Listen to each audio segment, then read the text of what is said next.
déguerpissement kenn bañu ko mais dafa am ay yoon. gis nga nit soo génnee ci moom am xel dara desatu ci ku ne xam ne ni fii Sénégal booy wax désordre fii mooy capitalam loolu dañ koo yaroon daraay organisation amuñu ko suñ lépp pëcc xoo loolu ñun ñëpp nangu nañ ko ci fépp nag boo tegoo ci tali bi xam ko boo demee ci mbedd yi xam ko foo dugg ci jàkka sax boo fa duggee xam ko ci ñun fépp mais loolu dafa yàgg ak ñun loolu ñun dañ koo yaroo sëriñ bi loolu ku la wax ne mën naa koo dindi ci benn fan mën naa koo dindi ci weer waxu la lu am kenn mënu ko dindi li fi nekk ku ko bëgg dindi da ngay naxanteeg nit ñi def ndànk parce que ñépp ci am responsabilité. gis nga ñii di buub taabalu jàmbur yi jàpp ne ñi teg taabal yi li ñu def du yoon même ñoom li ñu def du yoon mooy seetaan gi nu seetaan ba mbir mi yegsi fi mënoon ni ci gëq ñu fal la maire wala ñu nommé la préfet nga wala gouverneur nga yow xam nga ne lal ci tali bi dañ koy tere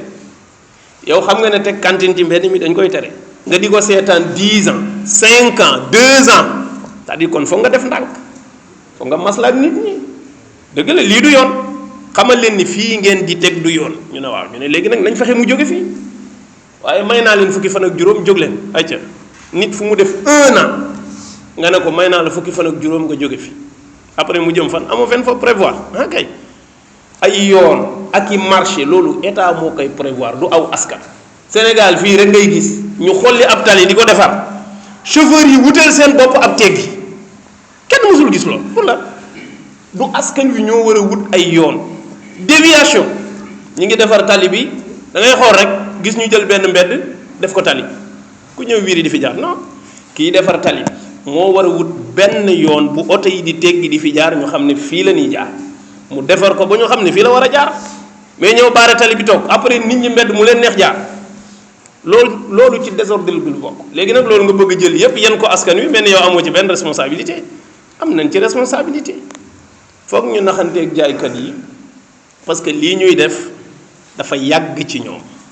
même bu dee du yoon dafa am noo ko war a dindee bi nit dafay méthodique li xel nangu mooy nit ñi fi ñuy occupé te du yoon ñépp xam nañu ko waaye foog ñu seet nan la ñu mën a def ba loolu di dañ ndànk par ndànk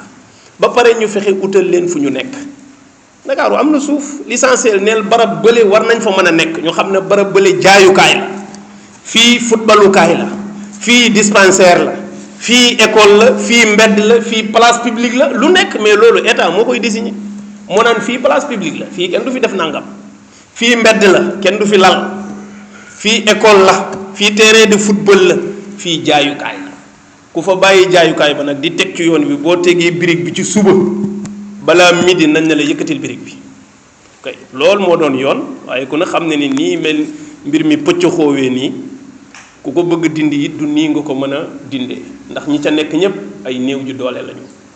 te yërmande ji am na ci solo de ay néew ju doole lañu ñooñu dañuy xëy di dàqe dépense sëñ bi képp ko yor taabal day xëy di dàqe dépense boo ko la ki ubbi magasin am toog de kooku day xëy jël marchandise gàddu jaay ci marchandise mi di ci joxe dépense benn fan bu mu toog du joxe dépense benn fan bu mu toog du joxe dépense après nga ne ko def nga erreur nga damm taabalam ja fan yi mu toog yow sa yoon nekku ci amoo sax xalaat ci moom non da nga war a am xalaat ci moom da nga war a xalaat ne waaw kii maa ngi koy daj mais su ma ko dajee yan conséquence la war a jur dëgg la deful yoon waaye am na lu ma yoon may ma mën ko jëfandiku ci yërmande ba amaan na buy loru it du nekk loru gu ëpp mu nekk loru gu yamamaay bu ko defee yooyu tamit ñu ñaan yàlla yombal ko te yàlla yombalal ñépp lu ñu for waaw nit ñi dund rek la ñu bëgg yal na yàlla jàppandal te yaatal wërsëg yi di jaay Seydina Muhammad sallallahu alayhi wa sallam.